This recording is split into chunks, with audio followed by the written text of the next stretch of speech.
Barcelona today played a very important match and won a very important match against Real Oviedo. Um, the type of game that if you're not very careful, if you don't go in there with the right mentality, with the right mindset, it could end up being a trap game. This was against 20th place Oviedo. This team is in the worst of form. I think they have 2 wins in the entire season. We hosted them at Camp Nou today. Previously in the season, we had played over there and we had beaten them 3-1. Today in Barcelona, today in Camp Nou, Barcelona wins 3-0. But a game that, if you were watching the first half of it, you would have never thought it would have deserved to be a 3-0. And that's why it's a trap game. It's those type of games that, it's against a weak rival. They have absolutely nothing to lose. And you're kind of already with half of your head on Tuesday, which is the Champions League. And it's one of those games where if you don't win, Real Madrid is first place in the league. So Barcelona is forced to come up with 3 points every single game now, because any drop of points and Real Madrid wins, and it's over. Real Madrid takes the lead of La Liga. So incredibly important game today. And coming off of a super frustrating loss in La Liga versus Sociedad, and then that tedious game in Slavia where we lost Pedri. This was our first game without Pedri. We needed to be a quality team without one of our most quality players. But Barcelona, they got it done. The first half of the game was very uninspiring because Oviedo came to extremely high press Barcelona, so they couldn't build up comfortably. And without Pedri to really manage the possession for you, it was very tough for Barcelona to get really their feet on the ball and get like a good rhythm throughout the entire first half. And it wasn't so much that Oviedo was causing chances. It was just that we just couldn't get our foot on the ball. We couldn't create any attacks. It was very chippy, very choppy. And eventually we had one chance right before the half ended, but it ended 0-0. And at that point, I think Hansi Flick made one substitution. So yeah, Hansi at halftime pulls out Gerard Martin, who had a yellow card from the beginning of the game, basically, because it was very early on in the first half, I believe in the 7th minute, something like that. So they took him out. I'm guessing what they did was they put Eric Garcia and then they brought in Koundé, right? Is that what the sub was for? Koundé comes in at the 46th minute, exactly. So Koundé goes to the right back. Eric Garcia joins Guarci in the center back, and then Cancelo played the left back position. And he did it pretty good. We'll talk about the players in just a second. In the second half, basically, Olmo unlocks it. And Olmo has been basically the face of this team in the past 2 or 3 games. He had an incredible game against Real Sociedad where he hit the post, 2, 3 times, missed clear shots, but he was just so active in that game. And I knew it was more of a positive than a negative. And sure enough, the next game, the Slavia Prague game for UCL, and Olmo unlocks that game for us. And today, Olmo unlocked this game. A great goal from practically outside the box, or very close to the outside of the box.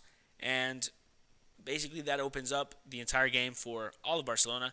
And that's when Oviedo tries to start risking more.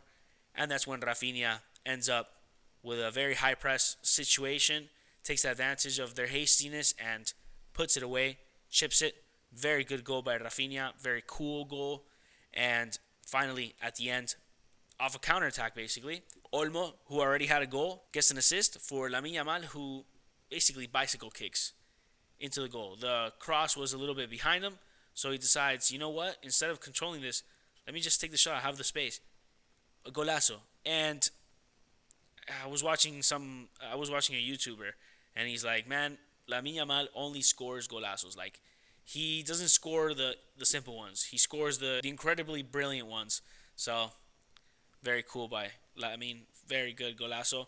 But that's all I want to really talk about the game. Talk about the players. Lewandowski, was there. Rafinha in and out of the game until the second half. Olmo, like I said, I think Olmo getting man of the match is 100%. He got a goal, he got an assist, and he was very important. So Fermin came in the 60th. Yamal had basically a pretty good game. That Chilena was good, but He had a lot of moments in the game where he was dribbling past players. He was very active, but still, they're double teaming him, triple teaming him. It's very hard for Lamine to do crazy things when it's just such a tight block. Casado played today the entire game. Frankie de Jong played the entire game. They held it down for Pedri's absence. So, very good in that sense. Joan Garcia had a few times he had to save, and he did it. Clean sheet again for Joan. Eric, like I said, played right back in the beginning of the game. I wasn't liking it. That was the whole first half. Eric Garcia on the right wing, and I was not feeling it one bit. I thought maybe Cancelo could do it, but he was in for Balde. Eventually, they put in Conde, and that's when the game changes, basically. I think Eric Garcia does a really good job as a center back. I think Eric Garcia does a really good job as a center mid. Right back is not his position, and I think that's why I kept saying it, and I keep saying it in all my videos. Barcelona needs depth at the fullback position. Eric Garcia is not that. He's not a good replacement for Conde. Maybe Cancelo would be, but he's basically playing left back. Because the only times I've seen Cancelo in the game has been at left back. I think at some point Conde left the field and Cancelo played a little bit in the right, but he's been going in for Balde more than for Conde. So let's see what Hansi Flick ends up doing. Let's see what Barcelona ends up doing if they recognize, if they acknowledge that they need more depth in those positions. So pretty good game, man. The subs, they all did their thing. Like I said, Conde probably the most important sub because he changed up the game. Balde and Fermin come in. Those are great subs to have. Marc Bernal, Rooney, great subs to have, honestly, for a game like this where we want to rest the players. Lamine got like 11 minutes of rest. Rafinha got 30 minutes of rest, so that's good. So did Cancelo. The ones that I'm a little bit worried about, Eric Garcia. We lose Eric Garcia, we lose our Swiss Army knife. So we got to take care of him, man. A lot more breaks for him. Cuba played the whole game, but I think he had missed 1 or 2 games, so it's good. Frankie's going to get worn out. And Casado, this is his time to shine, man. This is his chance to prove that, he is for Barcelona, because there has been rumors that he might go to Atleti or that he might go to Manchester.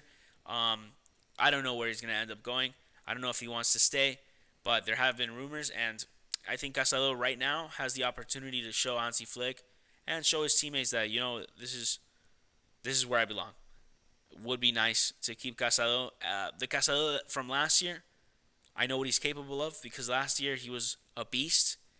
If we can get that Casado, that'd be amazing. So basically, that's the whole video, guys.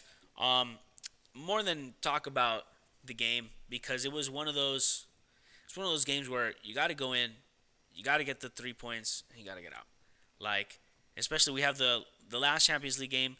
I think if we win, it's almost positive that we will go through to the top 8 because of the whole PSG Newcastle situation.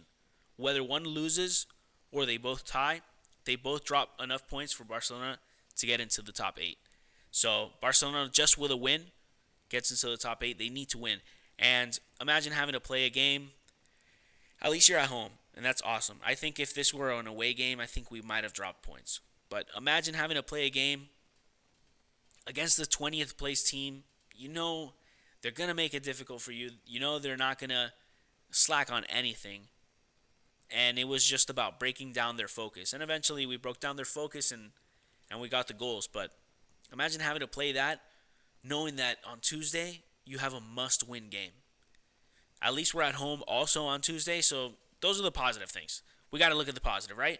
So that's the positive. But I think this game was more of a let's get this out of the way and let's focus, put our entire focus on Copenhagen for Tuesday. It's going to be great. I can't wait. But guys, get me in the comments. Like the video, subscribe, and share with your friends. And I'll catch you in the next one. Peace.